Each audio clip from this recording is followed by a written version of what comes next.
And now, it's time for another Trick Tower review with... Hey everybody, I'm Card Pasal, and today we're taking a look at Schadenfreude. It's a trick-taking card game by Studio Turbine, and the hook is similar to a game that T. Garcia has covered earlier on the channel, where you want to get as many points as you can without going over a certain threshold. But mostly it's a trick-taking card game with a small twist, and I've played a lot of trick-taking card games, probably over 100 at this point. So let's see how this one plays.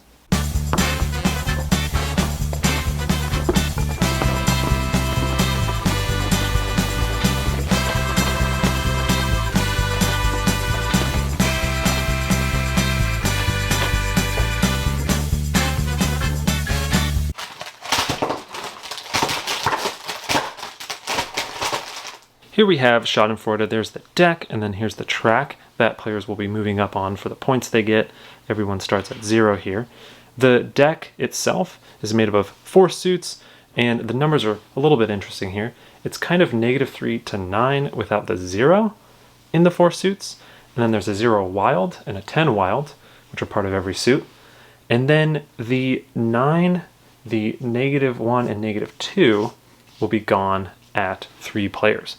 But most of the time, you'll just include the whole deck and deal out all the cards here. At 4 and 3, you'd have 2 cards left over. But so let's shuffle this deck and deal them out to the players. Here we have a game of Schadenfreude set up for 4 players. We're going to be using these nice tokens that came with the game, maybe a little bit more thematic than meeples. But the goal of the game is you want to get closest to 40 without going over. So the game ends when someone goes over 40, or maybe multiple people go over 40, and the winner is whoever's closest to 40. Anyone tied when someone goes over can't win, and then it's the next person who's closest to 40. The game just starts with someone random, let's say it's this person, and they can lead any card they want to the trick. Maybe they lead this 6 red. So Schadenfreude is a must-follow game. So this player over here would have to play a red. If they don't have a red, like in this case, they can play whatever they want. These wilds, that looks like they got both of them, they're part of any suit, but they don't have to play them. So they could play the 0, and it'd be part of the red suit and be included in the trick. But let's say they didn't do that and just played this blue 2. So coming to the next player here, since it's must follow and they have to play one of their reds, maybe they just play this 3 red. And then finally, this player just plays a -2 red. Now the winner is determined in Schadenfreude. It's actually the second highest on-suit card. If you're ever off, you don't win. There's no trump in this game. So the numbers of the in-suit cards are looked at, and the 3 is the second highest, because 6 is the highest, 3 is the second highest, -2 is the third highest. So the 3 would win the trick. So they would collect the card they won with, and then any off-suit cards. So the player would collect that 3, and then that 2. These cards just get discarded. So then they would lead to the next trick. Maybe they lead the 4 purple. Jumping ahead a little bit, it looks like this 5 is going to win right now because they're the second highest. But this player, like we talked about, has the 10, and you can play it at any point you want. Since the 10 is included in the suit, the person who played the second highest is now the 9. So they will take this 9 into their score pile. Jumping ahead again, it looks like this player led the 5 red, and they were also the person who played the second highest. They're going to take that card, and then as they take in the offsuit cards, like this 1 and this 9 here, if you ever take the same value, you actually don't get the cards, they cancel out. So this 9 would actually take this other 9 out. So this player would not have 2 9s, but rather just the 5 and the 1.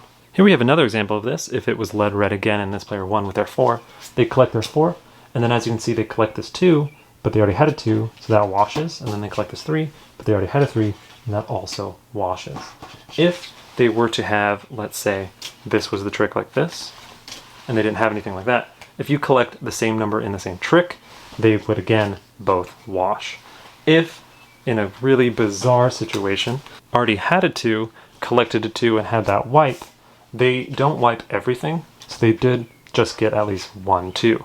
So again, like if this was the example, these 2 could wipe and they would keep that 1. It's not like any duplicates or all duplicates wash. It's only one of them taken blocks one of them gotten, so that would wipe and then they would get 1. At the end of the round, players will have the cards they collected in front of them. You'll just count up the total and move up that much. So say this player had 1 minus 1, so they don't move at all. This player had 9, so they'll go there. That player had 5. And then this final player had 6. After you move up all the score, you'll see who has the lowest. They'll be the lead for the next round.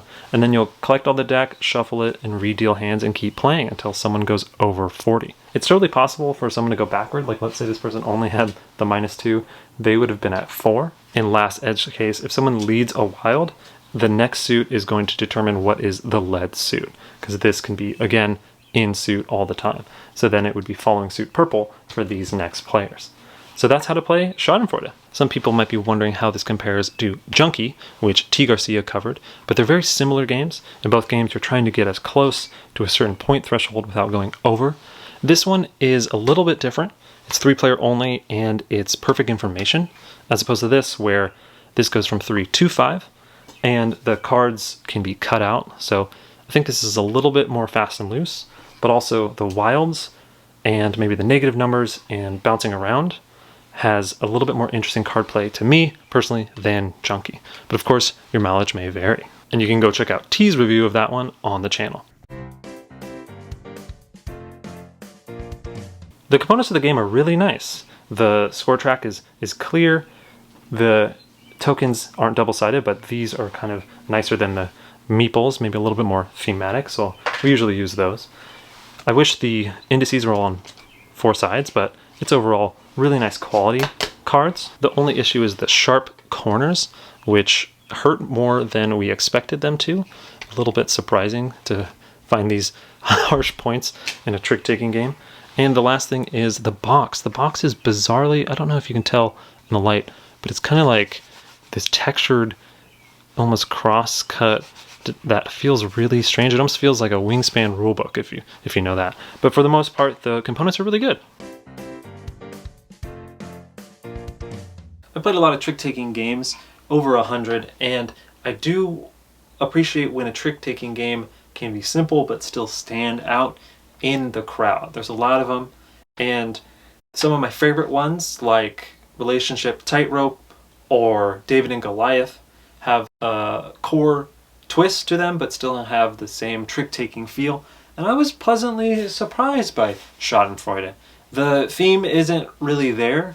It's just taking pleasure in others' pain, and I think it's German, just the word Schadenfreude is the theme, really, just Germany, maybe. But overall, it was very interesting. The tension is there immediately, and you know that no matter where you are in the scoring during any hand, you could potentially still win. I played many games of it where I was the only player who didn't really take many points, but I managed to make the other players bust. There's a clever tension between trying to get tricks maybe at the start or seeing who wants to slough during a given round or a given hand and playing off of that. There's never any dull moments because you're always paying attention to what cards people have, how you can either negate those points or give them even more. The 2 wilds in the game, the 0 and the 10, they give a lot of interesting choices. There's not too much in the way of special powers or anything that would cause any reading or bogging down in the game flow. It's very smooth.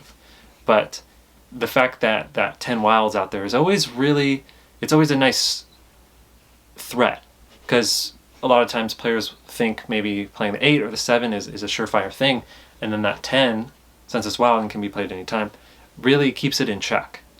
The 0 isn't as important as the 10, but it's still a nice flavoring, and I do like that the numbers go all the way down to negatives to always either bring you back from getting too many points or kind of balance the amount of points that you can get from hands. I found that a lot of times players will try to get points at the start, and then they'll get too many points than what they expected and try to rein that in, and that's a fun kind of arc to a hand, right?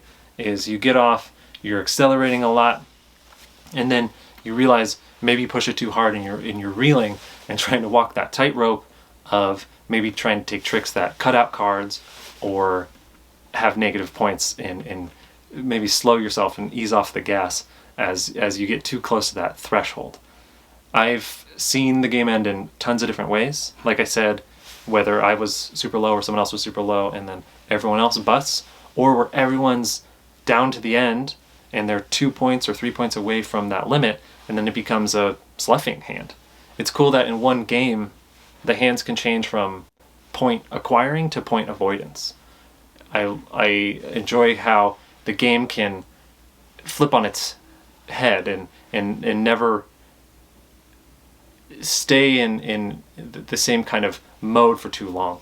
And it's also interesting where sometimes someone will be really low and someone will be really high, and it's both a trick avoidance and a trick taking game at the same time. Someone who wants points whereas someone wants to avoid them.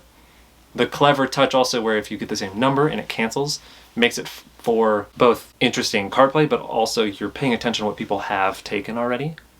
And maybe it's just a small thing because I don't track cards too much, but it's nice to have some of the cards that were taken face up. There's a little bit of open information, but in a fluid and natural way, and not like a let's help people who don't have the best memory way.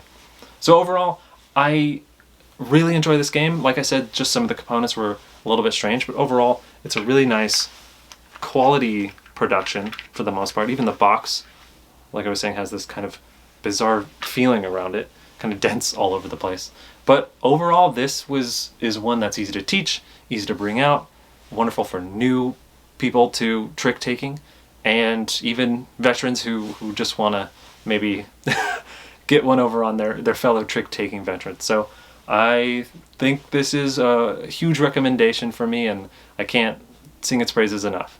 Anyway, that is Schadenfreude. I'm Pasal, and you've been watching The Trick Tower. Trick Tower Judgment XL.